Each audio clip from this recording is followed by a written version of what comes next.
Walter Barruchello è il presidente di FTV, Trasporti Vicentini, e diciamo di fronte a questa crisi economica, qual è lo stato di FTV e qual è la situazione dei servizi pubblici a Vicenza?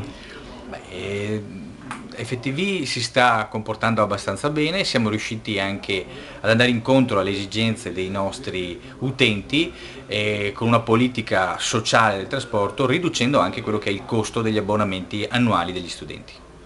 Ecco, ma si parla di federalismo, come attuare il federalismo garantendo qualità ed efficienza? E quale ruolo può avere Conservizi Veneto e l'FTV? L'FTV assolutamente da sola non può fare nulla. Se lavoreremo insieme con Conservizi sicuramente riusciremo ad ottenere dei risultati favorevoli per il nostro settore. Avete progetti, dei futuri, delle idee da attuare per innovare il trasporto pubblico? Beh, idee ce ne sono, si sta lavorando molto sulla infomobilità per dare notizie più precise possibili agli utenti in modo che possano utilizzare appieno tutte le possibilità dei servizi e del trasporto pubblico. Grazie.